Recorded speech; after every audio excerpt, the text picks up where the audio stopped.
Setelah Allah Subhanahu wa taala ceritakan dari awal surah Al-Qamar ini tentang nasib umat-umat yang dibinasakan oleh Allah Subhanahu wa taala, nasib mereka yang menentang rasul-rasul, mereka yang tidak menerima rasul-rasul, mencemooh, menghina, bahkan ada yang nak membunuh rasul-rasul itu. Siapa?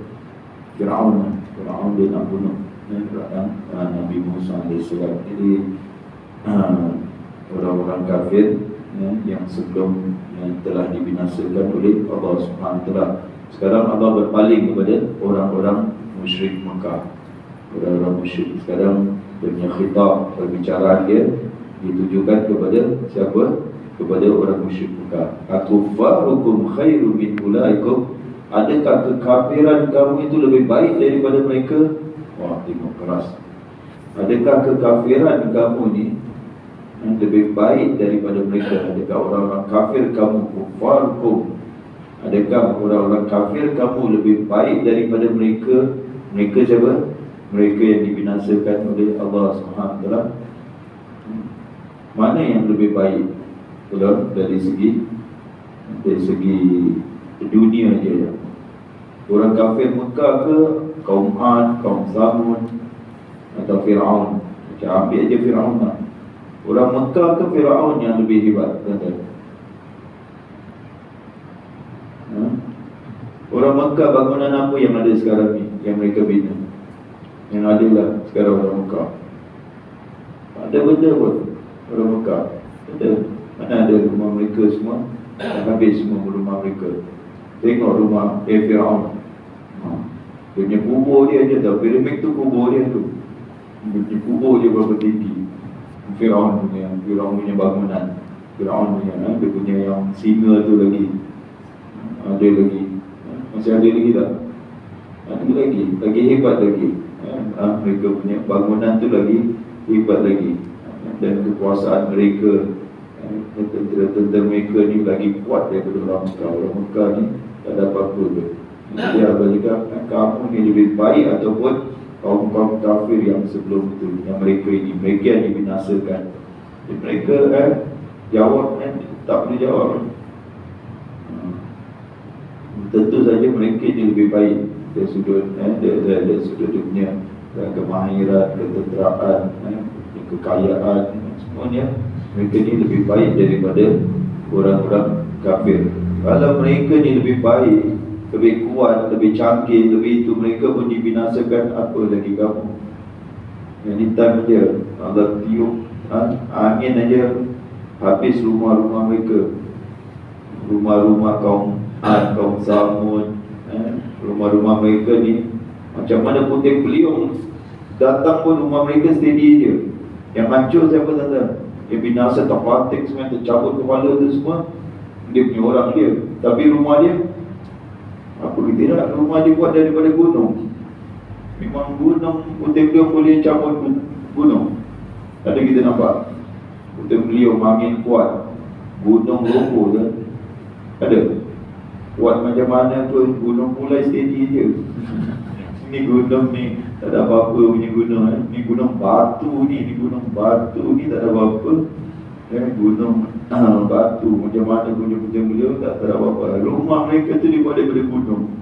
Ada lagi sampai sekarang ni. Kita boleh pergi rumah-rumah mereka ni semua. Jadi mereka dah lagi canggih lagi. Mereka pun jadi binasakan oleh Allah Subhanahu wa taala. Ini apatah lagi kamu? Begitulah soalan dia macam ni. Kami kan kamu lebih handal tu daripada mereka. Mereka yang handal ni, mereka yang kaya, kuat ini dibinasakan. Aku boleh binasa kamu lagi. Am lakum bara'atun fi zubur, ataukah kamu ada bukti? Yang di dalam zubur ini, di dalam zubur ni daripada Zabur. Zabur ni kitab. Di dalam kitab-kitab suci. Bara'ah, bebas. Kamu ni bebas daripada azab Allah Subhanahu wa taala. Immune lah kita katakan. Kamu ni kebal ke daripada azab Allah Subhanahu wa taala? Kebal, ada orang tu kebal kan?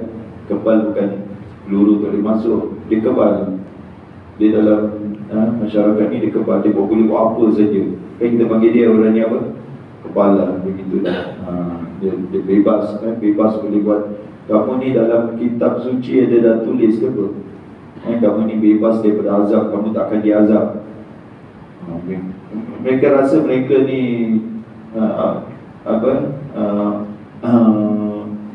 khidmat, berkhidmat kepada Kaabah, berkhidmat kepada Masjidil Haram. Mereka rasa mereka ni orang-orang yang berkhidmat kepada Masjidil bukan Masjidil Haram lah, kepada Kaabah ni. Mereka tak akan disiksa oleh Allah SWT. Mereka boleh buat apa yang mereka suka. Ada tak? Kamu ada sebarang bukti tak yang tertulis yang kamu ini tak akan diazab oleh Allah SWT? Kemudian Allah tanya lagi, am yaquluna nahnu jami'un muntasir, ataupun mereka mengatakan kami adalah golongan jami'un yang bersatu. Kami bersatu, kami pasti menang. Kami pasti menang. Mereka berkata. Ini kata-kata ni bila sekarang ni lah, bila raya pasti menang. Nanti besok kalah. Cakap macam betul saja ya. Yang bersendirian pun cakap macam gitu. Deposit kau kalau dapat dah bagus tu. Dengan deposit pun nanti cakap macam betul je. Kita tengok dia punya ucapan-ucapan ni macam real saja. Nanti tengoklah. Malu tak muka? Muka malu. Cakap macam betul. Ini orang-orang kafir ni, orang-orang musyrik ni. Kami bersatu, kami pasti menang. Allah jawab senang aja. Sayuhzamul jam'u wa yuwalluna dubur. Golongan ini pasti akan dikalahkan. Yuhzamu akan dikalahkan, wa yuwalluna dubur, dan mereka akan mundur ke belakang. Umar bin Khattab cakap apa? Nanti kita tengok Umar bin Khattab. Dia tak faham ayat ni. Umar bin Khattab, dia tak faham mana. Dia kata, aku faham tafsir ayat ni bila perang Badar. Bila perang Badar baru dia faham ayat ni. Apa maksud ayat ni? Sekarang macam gitulah, tafsir ni macam gitu tuan-tuan. Kita tahu tak tafsir tentang hari kiamat, tentang ini, cerita-cerita tentang hari kiamat. Apa? Matahari digulung, langit dilipat, berjatuh-jatuh bintang. Bila terjadi baru kita faham. Oh, rupanya ini yang Allah kata. Itu tafsir dia. Bila satu perkara itu terjadi, itu tafsir yang paling tepat sekali. Tafsir paling tepat sekali bila perkara itu terjadi baru. Jadi Umar bin Khattab, saya bila baca Allah Akbar, Umar cakap, aku tak faham tentang ayat ni bila terjadinya peperangan Badar je. Bila Rasulullah SAW baca ayat ni dalam peperangan Badar, sayuhzamul jam'u wa yuwalluna dubur. Rasulullah baca ayat ni dan mereka kalah, baru Umar cakap, baru aku faham tentang ayat ini, tafsiran ayat ini. Subhanallah. Mereka pasti akan dikalahkan. Ini mukjizat Al-Quran. Mereka belum kalah lagi tau. Tak ada perang pun. Hamad ni baru lagi. Surah ni permulaan Islam. Tak ada cakap tentang tentera akan berperang semua. Tak ada. Umat Islam tak ada tentera, tak ada apa. Tapi Allah cakap mereka ni, orang kafir ni akan dikalahkan. Orang-orang musyrik ni akan dikalahkan. Mereka akan lari, kabur lari ke belakang. Allahu Akbar. Ini mukjizat Al-Quran. Kamu akan dikalahkan dan kamu akan lari, ditampungkan ke belakang. Ini apa yang jadi. Kena kejar, malu betul tuan. 1000 datang yang penuh, siap dengan peralatan ketenteraan yang penuh. Kena kejar dengan 300 orang saja. 3 kali ganda tuan. Tuan-tuan, kita tak faham tentang apa ni, tentang perang ni. Pasal kita pun tak pernah pergi perang. Kakak bola faham lah kan. 11 orang kalah dengan 4 orang tuan-tuan. Macam mana? Ya betul, 4 orang boleh kalahkan 11 orang. Betul lah. World Cup final 4 orang boleh kalahkan 11 orang. Macam mana? Malu tak? Malu habis lah. Ada 4 orang, kalau 10 orang kalah 11 orang boleh tahan lagi. 4 orang kalahkan 11 orang. Ada tak match 4 orang kalah 11 orang? Tak ada, mana ada. So far saya ikuti berita bola, tak ada lah 4 orang kalahkan. Sebab gambaran dia macam gitu. Dia 3 kali ganda lah, 3 kali ganda. Umat Islam 300 orang je. Ini 1000 orang. Lari ke belakang, cabut lari ke Mekah. Kena kejar dengan orang Islam. Ini dia ayat dia. Allahu Akbar. Mereka akan lari mundur ke belakang. Mereka akan dikalahkan dan mereka akan dah lari. Yang mati tu dapat lari ya. Yang mati tu apa jadi kepada mereka? Allah cakap balisa atau mau'iduhum, bahkan hari kiamat itu adalah yang dijanjikan kepada mereka. Ini balik tak ada apa-apa, dibunuh di perang Badar tak ada apa-apa, tapi ada lagi wasa'atu adaha wa amar, dan kiamat itu lebih dahsyat lagi siksaan dia dan lebih pahit lagi. Dia punya pukulan dia. Ini kamu kena pukul tempat Badar ni, peperangan Badar ni tak ada apa-apa. Nanti hari kiamat kamu akan kena lagi, yang lagi teruk lagi. Mereka dapat siksaan di dunia, di akhirat. Macam kaum-kaum yang sebelum dia, kaum-kaum yang dibinasakan di dunia dah kena siksaan ini. Agak balik masuk kubur, di alam barzakh, di hari kiamat continue dia punya siksaan dia. Malah lagi teruk lagi dahsyat lagi siksaan hari kiamat. Innal mujrimin, sesungguhnya Allah juga sungguh orang-orang mujrimin, sungguh orang-orang berdosa fi dhalal, mereka di dalam kesesatan. Di dunia ni mereka sesat. Mujrim, ijram ni orang yang buat jenayah. Penjenayah ni betul ke salah ni agaknya? Penjenayah apa pun lah, kalau penjenayah daripada hukum dunia pun menjaga hukum akhirat. Penjenayah dunia ni sesat tak sesat ni penjenayah ni? Sesat tak penjenayah? Tak ada apa-apa orang dia nak buat jenayah pula. Tak ada orang dah bagus-bagus pakcik ni dapat keluar CPF dia, EPF dia ribu-ribu, ada ratusan ribu. Dia scamkan pakcik ni, orang tu ni. Pakcik lah, makcik lah kita kata. Yang kena scam ni apa?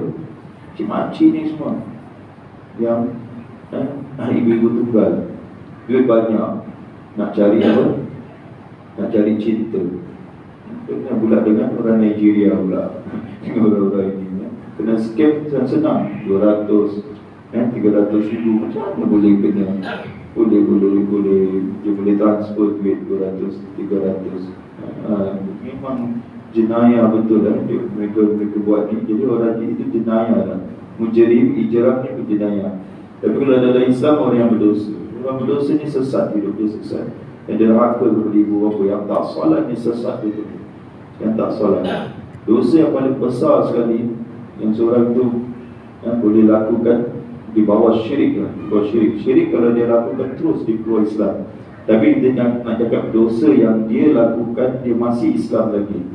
Dia masih Islam lagi. Tapi yang paling besar sekali dosa yang dilakukan dia masih Islam. Jadi kalau syirik, kufur, dia lakukan dosa tu dia terus terkeluar, dia tak jadi Islam lagi. Yang itu lain lah. Ini dosa yang dilakukan dia masih Islam. Apa dia? Paling besar sekali solat. Lebih besar daripada berzina.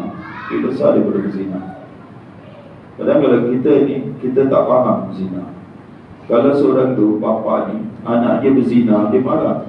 Anak dia bawa balik lelaki, duduk dalam bilik, ngamuk tak dia? Apa ni berzina? Buat apa ni lelaki ni? Tapi anak dia tak solat, okey je. Padahal dosa yang lebih besar adalah tinggalkan solat. Tinggal solat, awak boleh okey. Berzina boleh tak okey. Dan mindset kita kan, dia tak tahu jadi apa. Sekarang ni dosa yang paling besar sekali dianggap paling ringan sekali, solat. Tak solat tak apa dah terpenat. Bahagian kerja semalam satu malam dia tak tidur gajah. Subuh tak apalah, subuh tak bisa lari penat. Begitu je kan. Macam dia, tak apalah dia gini, tak apalah dia gitu, tak apalah dia gini. Itu semua anggap tak ada apa-apa. Apa cakap mereka itu dalam kesesatan. Dia kalau terus menerus tinggalkan solat, dia dalam sesat. Dia jalan sesat, tapi nak pergi jauh-jauh, nak cari jalan sesat di ceruk-ceruk dalam kampung-kampung tu mana jalan sesat tak apa. Tempat taman banyak jalan sesat. Taman. Kita try round. Waktu sekarang ni susah lah. Ada dia solat kan. Waktu Jumaat. Itu Jumaat confirm dia tak pergi. Dia selamba je. Kita ingat kita dah lambat kan. Dia berlengking lagi keluar. Di solat kita, aku dah dengar azan ni. Kita tuan kabut nak pergi. Lengking ni dia relax, dia berada keluar kan. Kalau Jumaat memang confirm.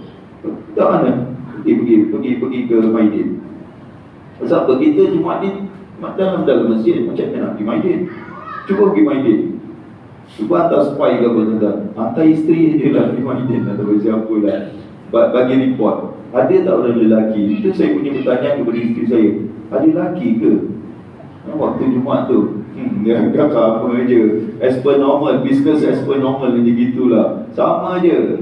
Orang lelaki ramai, penuh, biasa je. Tengok, ini apa mucerimin ni? Itu yang sesat tu.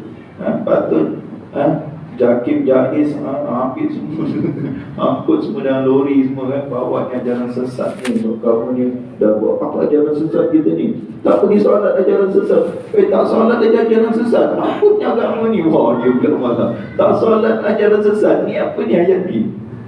Ni apa? Innal mujrimin fi dhalal. Kita nak jaga apa? Kan ada dalam surah Maryam pun gitu. Dan surah Maryam fil ghaib, yalqauna al-ghaib, mereka ditinggalkan solat dan mereka itu dalam kesesatan. Sesat tuan. Itu kadang kita punya mindset ni tak ikut Al-Quran tuan. Apa kita faham tak tahu. Kita faham agama tu tak tahu. Apa kan. Oh cakap belajar gitu je. Tengok Al-Quran, belajar daripada Al-Quran.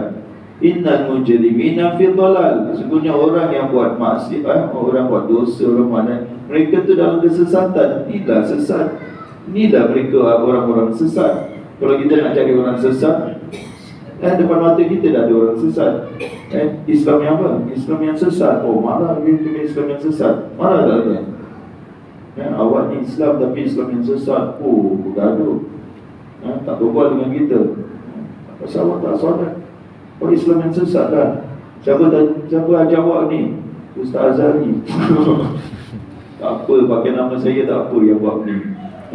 Tak ada apa aku belajar. Tak, solatnya jangan sesat lah. Ini sesat. Awak telah Islam Muslim yang sesat. Siapa Muslim yang sesat? Orang yang tak solat. Cuba nanti tuan-tuan hantar post tempat grup.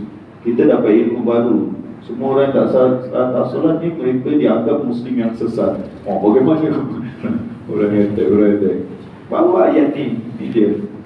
Bawa ayat ni, innal mujrimina fi dhalal.